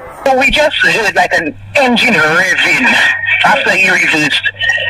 And when I looked, I just saw the man coming towards us full force. This thing about breaking a flag, that never happened. At what point in time people were running for their lives? Cell phone video also captured another motor vehicle, a truck with a Guy Joseph poster plastered on the back, driving through the crowd without incident. Seconds later, the pickup with passengers in the cab careened through the crowd. The man literally tried to kill us with his vehicle. Okay. Is there anything else you'd like to add to say? Is there anything else you'd like to say? To be honest, I want to call out the rep, Guy Joseph, to say something, because at the end of the day, yes, we did not support you in the last election, but you are the rep of our constituency, and one of your operators tried to kill us with his vehicle. We need you to say something. Police say video evidence in this incident is still not enough to pursue a criminal investigation. They need witnesses to come forward with information or make a formal complaint, which as of June 8th has not happened. The Labour Party has condemned the incident. Conversely, there has been no word from the UWP or the Castries South East MP on the almost deadly near-miss incident. TB4890. Tonight, Guy Joseph will have his program with Champagne on GVD TV. Will he admonish and talk about steps that have been taken to reprimand the driver of that campaign vehicle of his? Are the police going to do anything about that? Do you not see a pattern? Soufre, Labri, Mark, Bexor. You need more? Is the Prime Minister also, aka the leader of the United Workers' Party, going to come out with a press statement calling for all to be calm and peaceful in the same way that the leader of the opposition has taken the lead in calling for calm between all sides, even if he is only talking and will only be listened to by the Labour Party? But will the Prime Minister come out and do that on behalf of the United Workers' Party? Or, as we've already seen in Soufre and Labri and Mark Bexor, is this trend going to continue until people really do get killed and they'll tell you both sides are doing it? If an incident comes up where you see a Labour Party person do it and you get the footage, send it to me. I'll be happy to admonish them too. But for right now, this seems to be one side in yellow that is trying to plow through throngs of Labour Party supporters in red. Now you have Olio before we open up for your calls.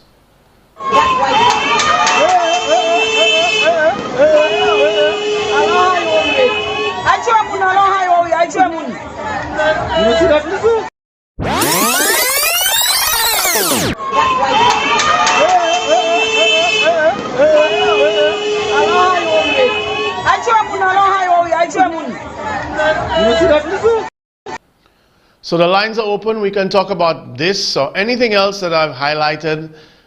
First segment, we dealt with the Flubbo Forum and Fede and his promises and all the rest of the lies and other stuff, and the health center, the wellness center. We dealt with Pajoa, but there's more to come with that Pajoa thing. The fact that this is the only strategy they can come is to try to minimalize it should scare you, because like I said, Guy Joseph, this has been exposed first since 2017. And up to now, that means that he has still been pursuing it, even though we all know how illegal it is. And last but not least, like I said, the campaign hyping up, there's danger in that. There's a danger of us getting so wrapped up in a tribal back and forth that the masses that are sitting on top may just manipulate us. So we have to stay focused, and we have to remember this needs to be about right versus wrong. Good afternoon, caller. Good afternoon, Christopher. Good afternoon, sir.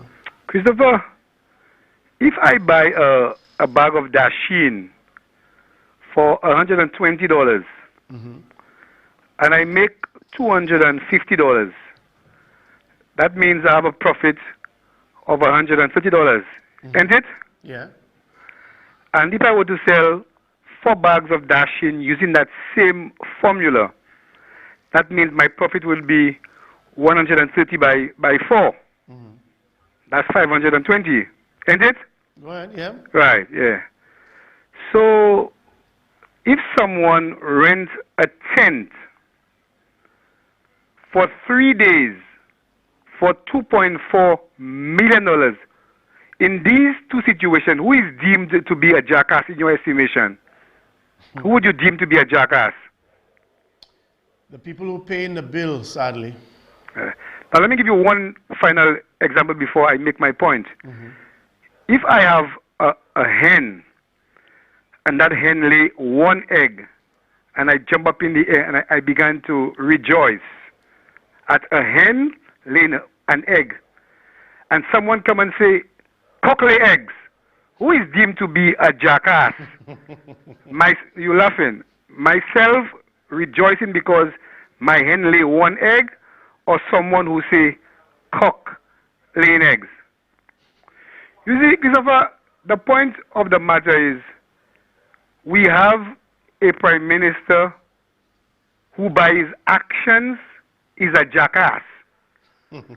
But he trying to look at us as the enemy of the state, looking down at us and referring to us as mendicants, as backing dogs, and as jackasses.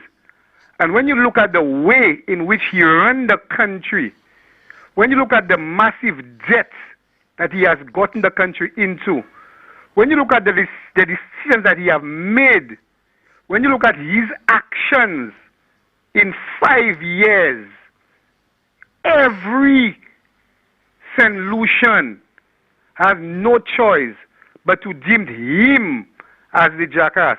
Now, Christopher, in closing, if you have two sons, you have one who always there with you, always assisting you, always helping you. Before your vehicle dirty, that man washing your vehicle, that man going and buy your medication for you, that man making up your bed for you, that man they helping you. And you have a next one that ain't doing nothing for the whole day. He just eating, he just drinking, he just sleeping the whole day. Who is deserving of a reward? First one. Not the one who is working hard? The first one. Exactly. Now, how could the Prime Minister say he wants 5 more years to run the country when he never did nothing for the country? He destroyed the country. And he's asking us again, after he do so much damage, to give him 5 more years again to do more damage? And I'm saying that he doesn't deserve another chance. Because if he can do so much damage in 5 years, Fallait giving that one 5 more years again, bon Dieu la Vierge, nous can fini. Have a best day. Thank you, caller. We have a caller that's been on hold. Good afternoon. Thank you for holding on. Good afternoon, Mr. Christopher. How are you? I'm good. How are you? I did not go bad holding on. Christopher, I have 3 different things to say to you. Okay. The first one is when Guy Joseph made the statement, I was in Canada when he made the first statement in 2016, I think, or 2017, thereabout. When he says, my man just tell me we were there in a group of people, different nations, etc. And I tuned to radio. Now, caller, if you have 3 points, you need to get to them. You're telling me about the first one. I made the thing. So what happened is when I tuned to DBS, I heard the statement, and other persons heard the statement. Caller, what's the statement? No, I pretend no work was done. Oh, the falsifying of the documents. Yes, I'm with you. Yeah. So the people told me, if St. Lucia, there are different nations there. If St. Lucia do not have a DPP, if they do not have a police force, if they don't have a minister of security or whichever, I told them, of course they have. He said, what happened to the policemen? I said, the policemen, they're politically dishonest people. They will never go and pick up guy in the station and question him. Maybe it seems that this police force is a... the person that needed to take, and even Stephenson King pointed to it, is the Prime Minister that needed to first be the first one to take action against a cabinet member, because all of them serve in the cabinet at the pleasure of the Prime Minister, even if they are an elected member. What the people were saying to me, a thing of the police force is not a police force of government, but it's the people of the country. They doing their work for not the government per se. Yeah, it's true, a group of people paid them, but at the end of the day, it's the people you. So that's a wrong statement, a wrong signal they're sending. All right? Anyway, the other one. You cannot tell me you're a police force. You had a minister allegedly involved or coming and think we were kidnapped is concerned. The alleged kidnap. And if you can go and arrest somebody If there was another person involved, you'll go and arrest the person. Why you can't go and arrest the minister? Very true. You see? All right, good. He hasn't even been brought in for questioning. I'm telling you. All right? So you won't expect to see the police, some of the policemen in St. Lucia to go and arrest that guy. What's his name again? The guy was driving all over the place where the crowd of people was on the road. Yeah, the driver of TB4890. Now, the Pajo letter, that's the last one. The Pajo letter. When they always tell you, Facebook, they will arrest people on Facebook. So many people, they are apprehended by looking Facebook. So that Facebook is an ordinary one. It's not something that is where the driver is concerned one. Especially the Pajo letter, where you know it's all over the place, all over the world. You mean to tell me as a state, you can't go and question the man? Because you all know. Right now you all get evidence. Okay, let's say you all didn't get evidence the first one when it was circulating. Now you get the realistic evidence. And you can't do nothing? The police force. I'm telling you something. You see me, if I was Philip J. as a prime minister, when I come into power, I would ransack the police force, especially malicious disaster or Milton, Daisy, and the other one, Charlie. Have them to ask questions, answer questions. Well, caller, we definitely have a problem with justice and we have a problem with law enforcement. I definitely agree with you there. So anyway, that's all what I have to say. Thank you, take caller. it easy, man. Thank you very much. And time will come. Yes. We have a caller that's been on hold for a while. Good afternoon, caller. Thank you very much for holding on. Good afternoon, Chris. Good afternoon, sir. Chris, something that St. Lucians may have missed with this Pajoa letter and the pandem activities. Chris, you saw Stephenson King portraying himself as the face of the Uanora Airport redevelopment project. Did you see that? That advertisement? Yes, I've seen it. Okay. Chris, I don't know why Stephenson King insists on trying to con people into believing that he is the head of that infrastructure ministry, when in truth and in fact Guy Joseph is. No, caller, I disagree with you there. He is not the head. He is the head of the infrastructure ministry. What they did was they took all the funding and all of the ambit of the infrastructure ministry and they transferred it to Guy's ministry. So, from Richard Frederick pointed it out, and so have I, from as early as 2017, Guy Joseph's ministry was being given more money than the infrastructure ministry, and on top of that, being given the same description of works. Chris, I disagree with you guys. Let me tell you why. Why? Chris, remember in 2006, 2011, and let me hasten to add that on paper, yes, Stephenson King is the leader of the infrastructure ministry. But in practice, based on everything that's happening in terms of development in this country, he's not. Physical Chris, infrastructure. in 2006 to 2011, remember the United Workers' Party government and their dealings in terms of that same airport redevelopment project? Remember what happened? Yes, the asphalt and mining, a Senza scandal. Still ongoing King was nowhere near that. Nowhere near that. The principal players were Guy Joseph and Alan Shastney. To an extent, I understand what you're saying, but here you have an allegation with regard to Richard Frederick saying that Stephenson King said Guy offered him a bribe of $5 million. How come nobody has ever asked Stephenson King to confirm or deny that, and what action he would have taken or did take when that was the case, if that was the case? Chris, I remember all of that. I know all of that. What I'm saying to you, Chris, is Stevenson King insists on conning people into believing that he's in charge of that ministry, when in truth and in fact, he's not.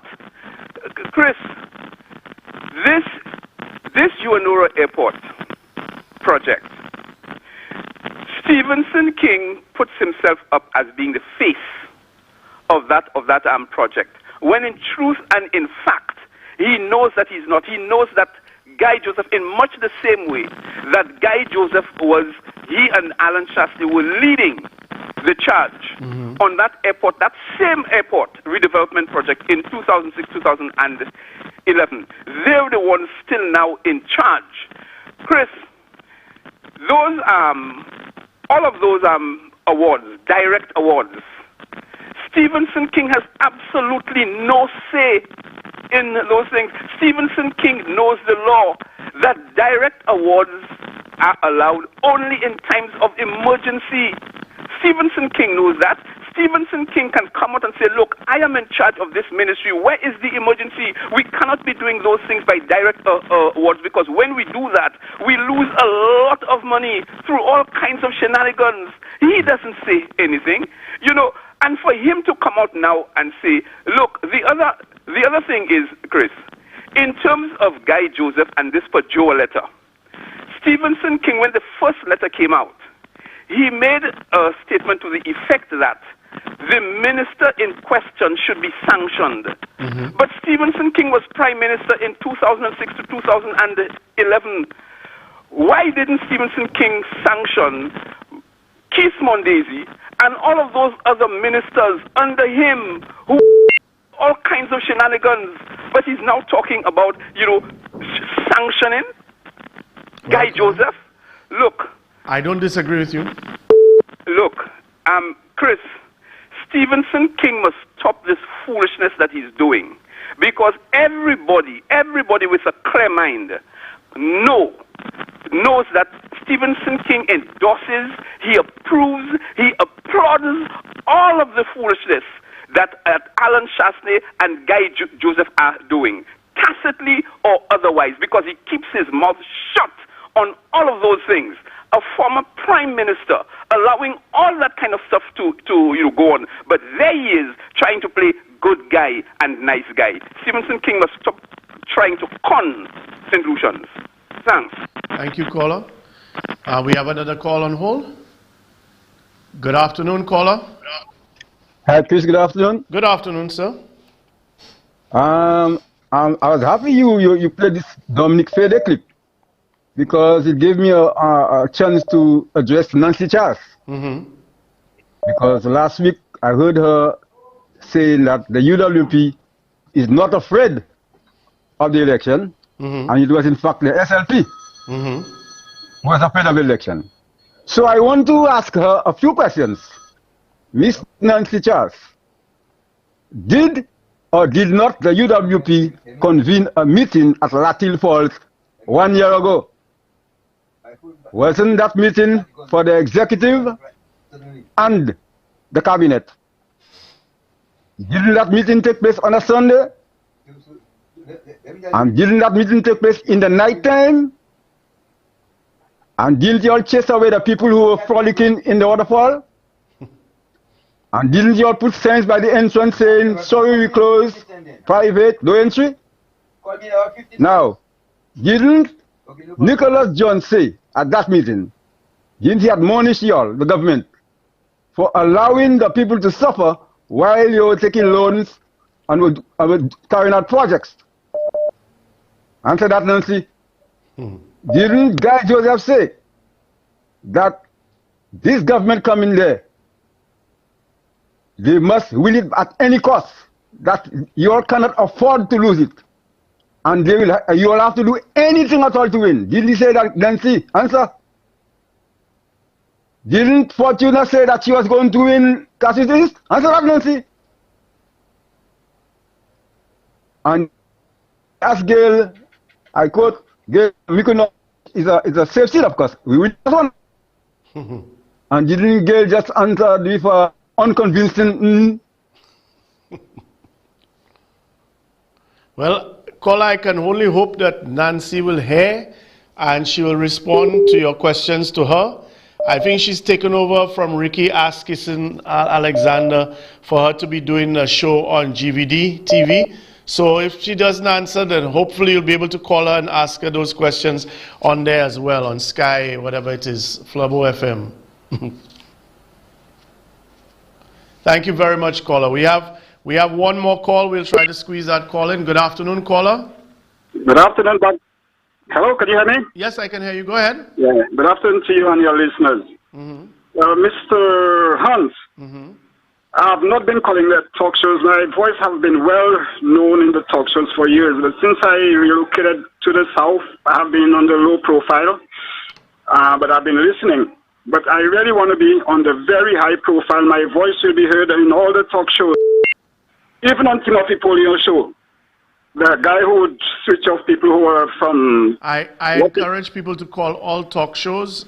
Yes, but Timothy Polio, he is the most extreme in terms of... He's the most sensitive and political talk show host, you know what I mean? Understood. And he is more selective. I mean, he hates the Labour Party people, but once he knows you come from what they call the country, he finds it a lot... Hello? Yes, I'm listening, caller. Go ahead. He finds it a lot easier to just cut you off. Now, I don't have ego. I have pride. I have some pride, but I don't have ego. So I've never really not bothered with that. But I intend to call his show and everybody else's show. And when he disrespects me, I know exactly how to deal with him when I'm ready. Now, Philip J. Pierre will be the Prime Minister, I expect. But I cannot be 100% sure because those corrupt people who are in government, so much is at stake for them. With all the millions they have squandered from us, they have enough millions to bribe anybody. They could just give a police officer a car, give you a car, and then, you put that other little box in, exchange, whatever it is, And so, boy, we're in serious trouble. What is behind this gross incompetence? I think racism is behind this thing, man, the way these guys are treating us black people on our little island. Well, they are not solutions, they are not our race, they are not our history, they are not our culture, they are not our language. What the hell? Sorry if I'm sounding a little too emotional, No, that's okay. Now, I want to tell Philip J. Pierre, I'll be his strongest opponent. Although my father was one of those who created SLP, my father fought when he retired from being schoolmaster, he fought the election in Chevelle. JMD Busquets, Big Belly JMD Busquets won him by 80-something votes, something like that. I get your point. Yeah. So, hello? Yes.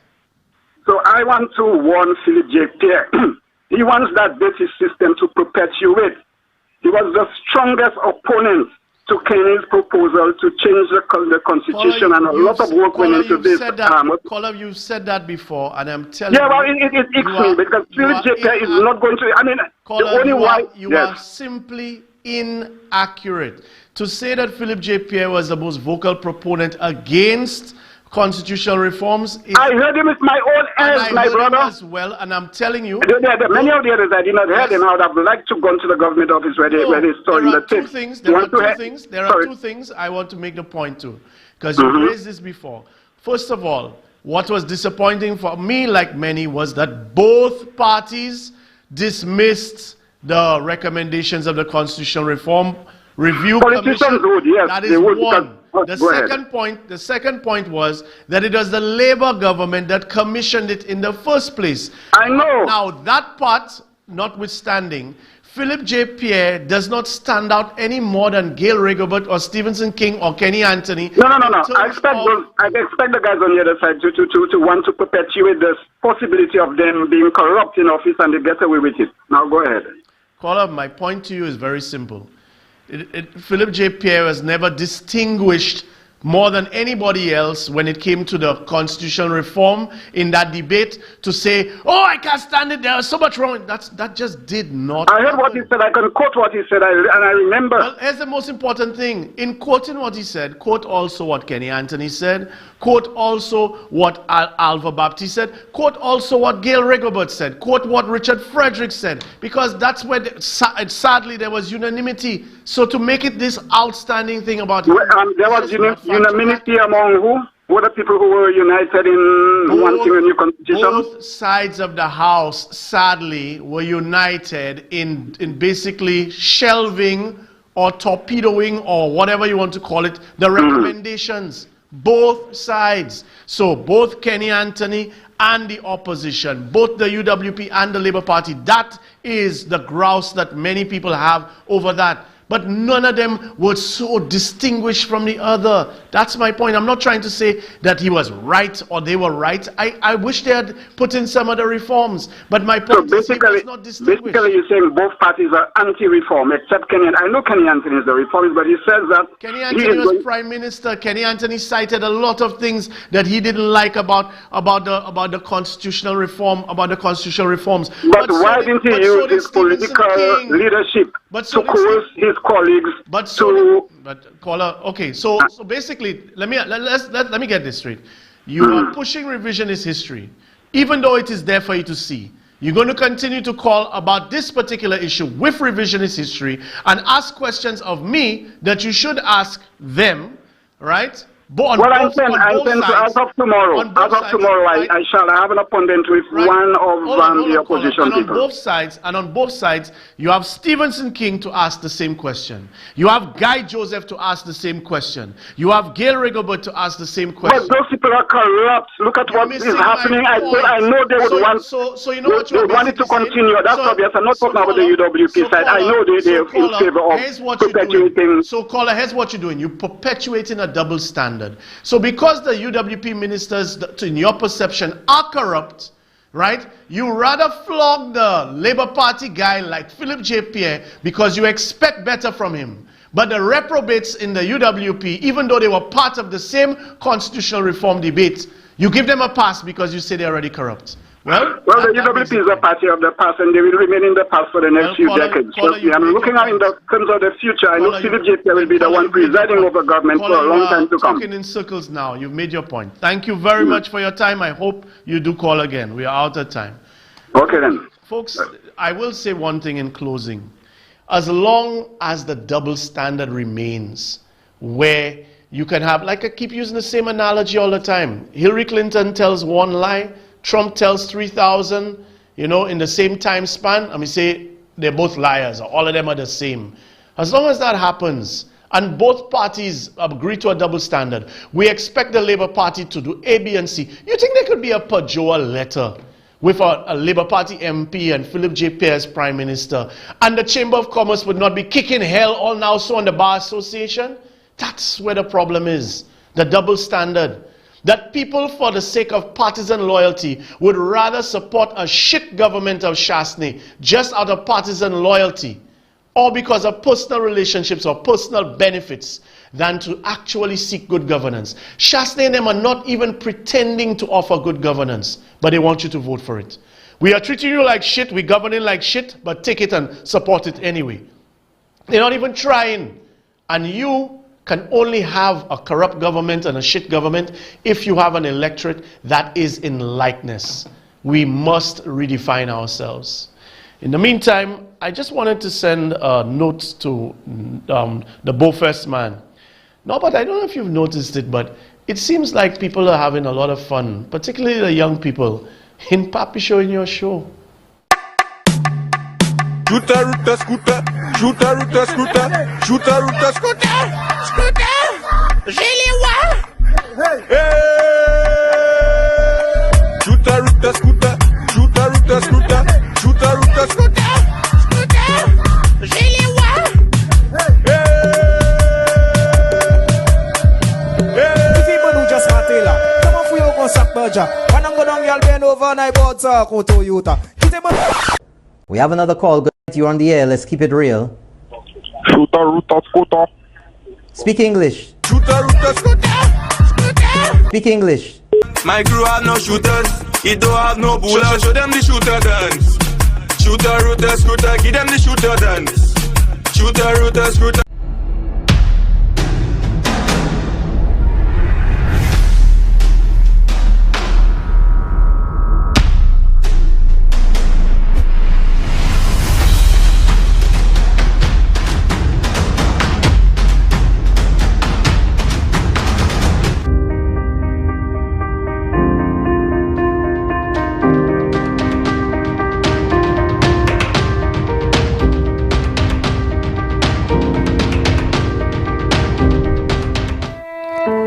The opinions expressed on this TV program by the hosts, co-hosts, guests, and call-in listeners or chatters are solely the opinions and responsibility of the original source who expressed them.